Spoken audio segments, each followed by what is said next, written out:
Hello and welcome to the Star Medicine Astrology Report for Tuesday, June 16th, 2015. So we just came off the Mercury retrograde period that ended on Thursday, June 11th, and the new moon in Gemini is today. So it's really important because Mercury is Gemini's ruler. So having just made a backwards trek through Gemini, it's starting to move forward again, which means that the energy is going to start to roll forwards and start to be more productive.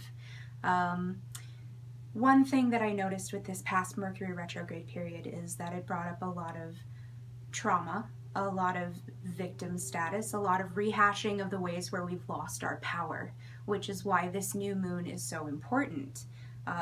It's got a lot of planets in both fire and air, which combined create combustion. So we have historically, as humans, used combustion for many useful things, including locomotion. This is how we are moving forward into the future. We are finding ways that we have given away our power and we collect that power back. So moving forward, we have a lot of helpful aspects that are going on in the skies right now that will assist us in this matter. So the planets that we have in Gemini right now on this new moon are Sun conjoined with Moon, as well as Mars and Eros. Now Eros is something that not a whole lot of people talk about it because it's an asteroid instead of a planet, but at the same time it is the ruler traditionally of passion, the sort of attractions that you feel that resonate very deeply within your soul. And combined with the Sun, Moon, and Mars, which are very major planets, you're going to have that resonating become completely undeniable. You're not going to be able to allow yourself this chance to pass away. So a lot of this ends up helping us find where our joy is and being able to actually take the chance to act on it. There are many times where, especially in Gemini, which is a very talky sign, we tend to talk ourselves out of making decisions that are good for us, or making decisions that would somehow make us happier, either because we feel we don't deserve it or because we're nervous, and Gemini does rule the nervous system. So what we want to do right now is take deep breaths. This is very healing. Just allowing that to give yourself a sense of pause. Even when you're rushed, it at least create some space so that you can take the time to really think through your next decision and make it on even footing instead of just rushing through it and attempting to just have things fit into a certain formula. What you need to do now is allow for things. Where that victim status that has just come up and sort of been pounding us for the last 3 weeks or so, we need to find ways that we can relinquish control, or at least the idea of control, because a lot of the times when we think we are in control, it's just a mechanism to create a defensive space around us. And that's not helpful for anything, really, for a life or matters of the heart or any of that. So with Eros focusing our desires, Mars is what helps us move forward. The Sun and Moon are the vital lights. They are the ones that rule our lives. The Moon rules the cycles, the rhythms, the tide, and the Sun is just the core of who we are, shining our being onto this earth. And Mars is really what creates that drive to make action. So what I recommend for this time period is focusing on activities that will make you feel triumphant, that will give you a sense of accomplishment, even if it's just finishing all the tasks that you have laid out for this day. It's really about taking those things that give you good feelings and using those feelings to create more good feelings, because that's, with the forward motion that's happening right now, going to be very easy to capitalize on. So moving on to some more supportive aspects, we have a cluster of planets going on right now in Leo as well, which is in a supportive trine to the stellium that's in Gemini. Well, that's not a trine, that's a sextile. But in any case, It's a supportive aspect, and Jupiter is a planet of expansion. It allows everything that it touches to find its true limitlessness. So when you're thinking about Jupiter, the keywords here are really having a good sense of humor, which is great for Gemini because it's the sign of siblings, it's the sign of interrelating. Once you know who you are, then you can interact with people on the basis of who they are as well. So Jupiter is in Leo, which tends to go for big shows of celebration and strength, especially with the supportive aspects of Isis and Juno, which is Jupiter's soulmate. So Juno is really about sovereignty. It's about being able to take responsibility for yourself and knowing how you are acting in this world. So the reason I call this report the Star Medicine is because medicine is whatever we can use in order to create right action. So I believe that the stars are there to help us through their resonating with our planet. Anything and everything in this universe is going to affect you, so why not take advantage of what you see around you?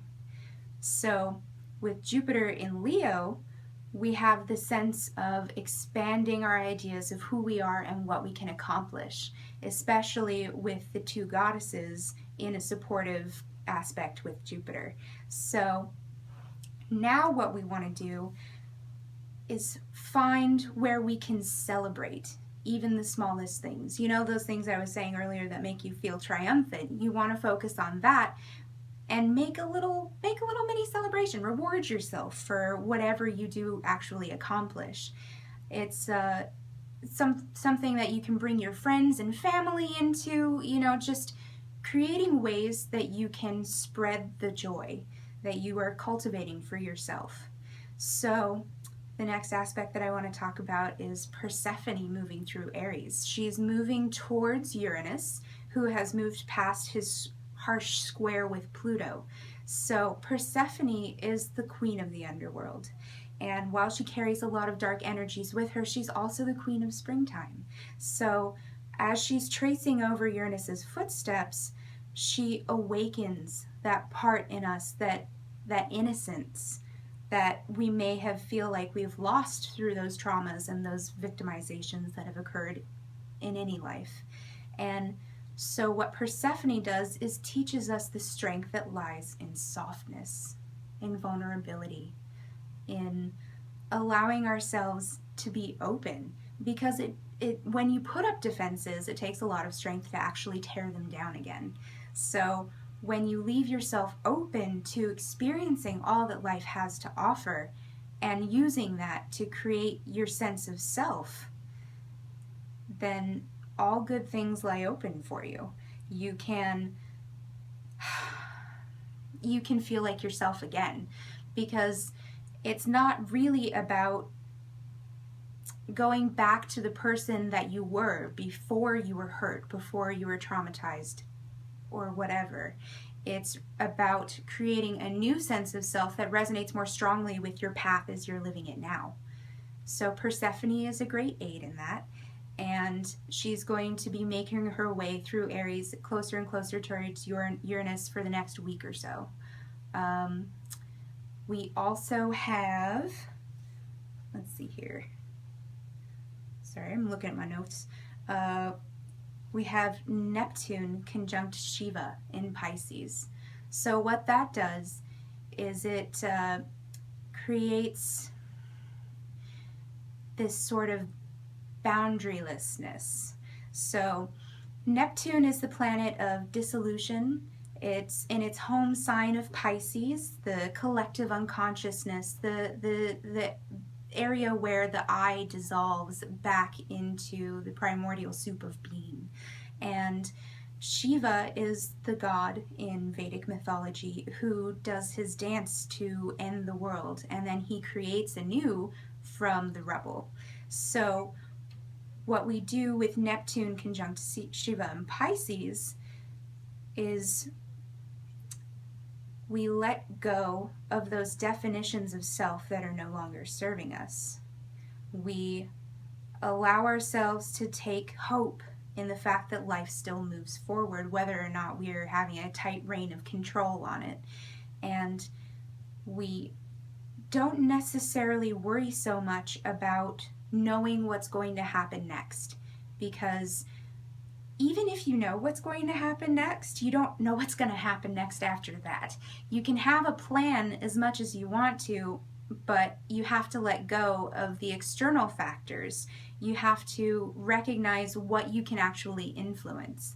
So Neptune in Pisces, along with Shiva, teaches us to relax.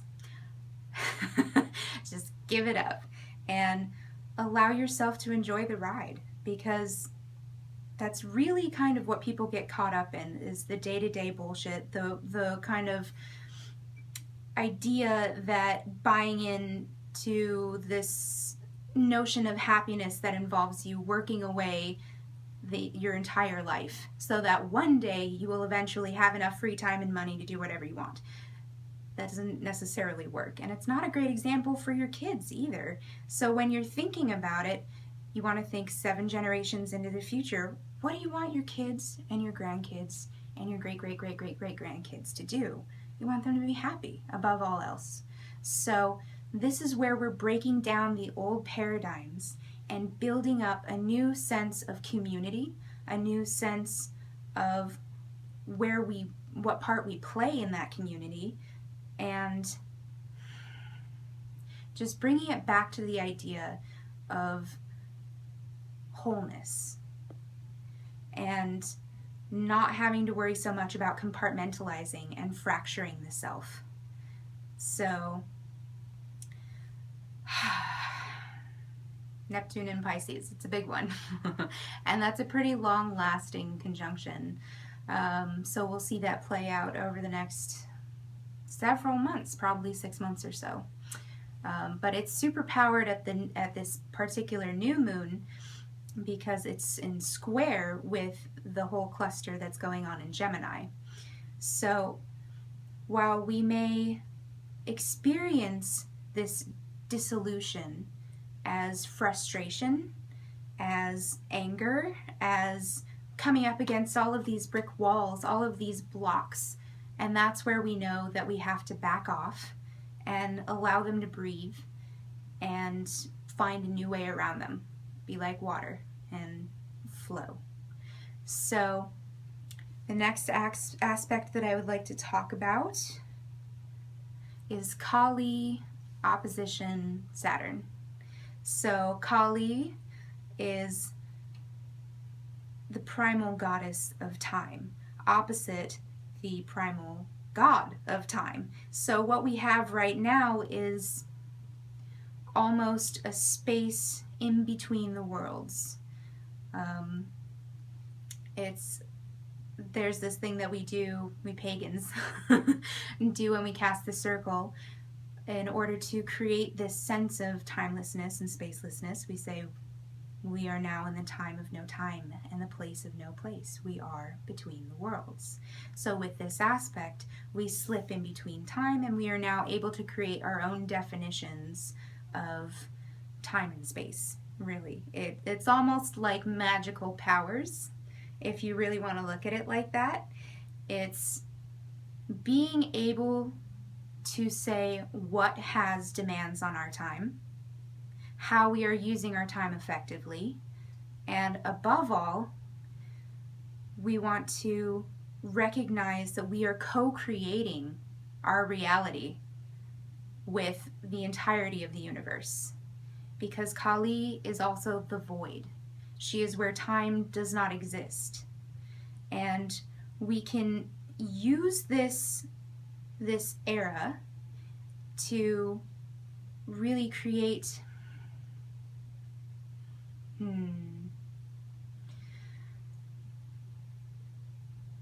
a sense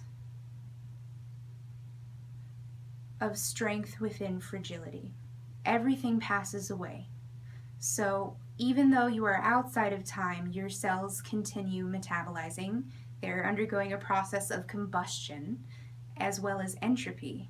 So even when you are bending time to create your will, you are having time act upon you. So while we don't necessarily worry about other people's definitions of reality, this is what this aspect brings to us, we also surrender to the idea that we will inevitably pass. And it really makes life that much sweeter when you recognize that it's not permanent.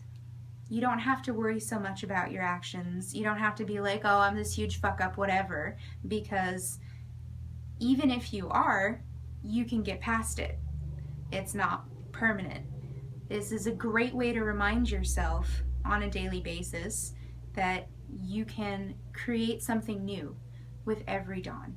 There is a new sense of energy coming in, as well as a new feel for yourself that you can use however you want to. You are dissolving the limits of your creativity and really launching yourself into the stratosphere of what's possible. And it's a really magical time. I'm looking forward to it. Coincidentally, I do animal medicine card readings as well as personal natal astrology charts. So if you want to contact me about any of these services, you can email me at emeraldflamehealingservices@gmail.com.